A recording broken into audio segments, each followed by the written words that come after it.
Okay, so today we are going to study about the combination of resistors or combination of resistances. Now, the first type of combination of resistors is series combination.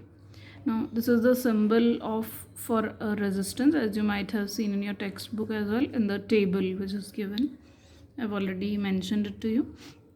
So suppose we are having a series combination, first type of combination. Three resistors are, they are also known as resistors or resistances. It's one and the same, no problem.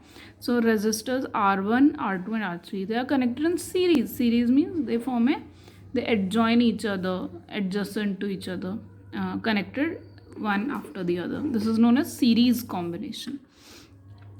And this series combination is connected to an ammeter. Ammeter is a device that measures current in the circuit, and it is always placed in series with the circuit, like it is connected here. And a battery which flows current in the circuit. Key to it acts like a switch. It can be used to switch on or switch off the circuit.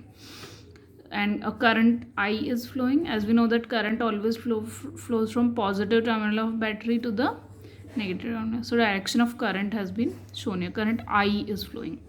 Now, in this type of combination, the interesting fact is, and also we have placed a voltmeter to measure the potential difference across the combination of three resistors. So voltmeter measures the potential difference, and it is always placed in parallel with the circuit. Parallel means one end of voltmeter connected to one of the ends of the one of the ends of the combination, and second end to the. Now, in the series combination, the potential difference across individual resistors is different. That is, resistor R1. So let the potential difference across R1 is V1, across R2 is V2, and across R3 is V3.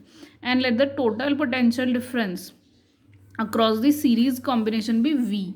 Then this total potential difference is the sum of V1, V2 and V3.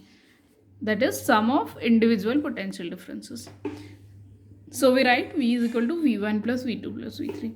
Now from Ohm's law, we can write the total potential difference V is equal to IR. This is the equation for Ohm's law, where I is the current flowing through circuit and R is the resultant resistance of the combination.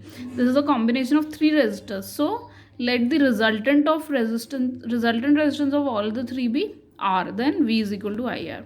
Similarly, V1 is equal to I R1 because it corresponds to only the potential difference across R1, and I is same for all the three. Current is same for all the three resistors, but potential differences are different. Similarly, V2 is equal to IR2 and V3 is equal to IR3 because I is same in all the cases. Now we put the values of V, V1, V2 and V3 from 2 into equation 1. We use 1 and 2. Then from 1 and 2, we substitute all the values.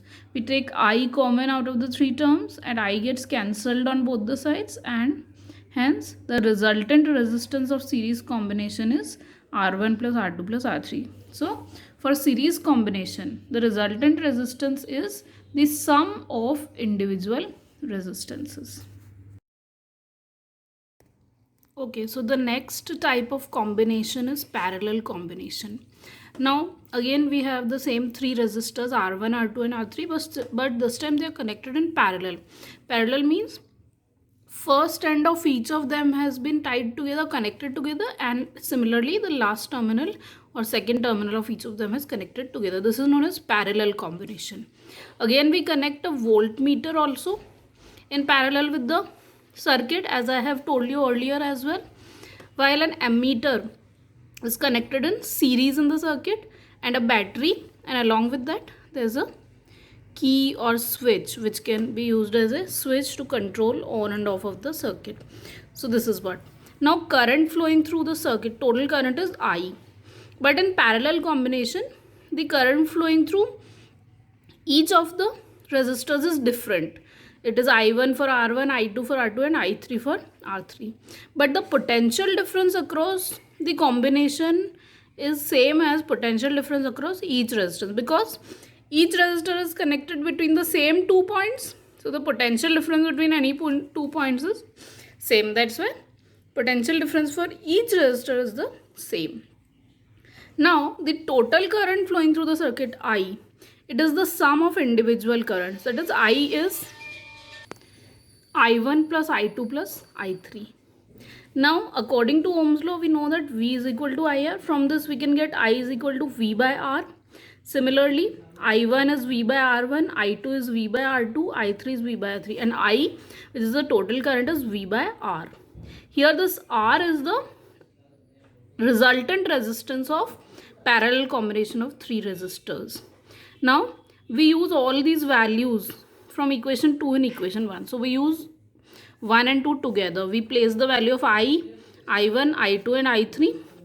I take out V common from this side and the two V's get cancelled, and we have 1 by R is equal to 1 by R1 plus 1 by R2 plus 1 by R3. So this equation 3 gives us the resultant resistance of parallel combination of resistances R1, R2 and R3.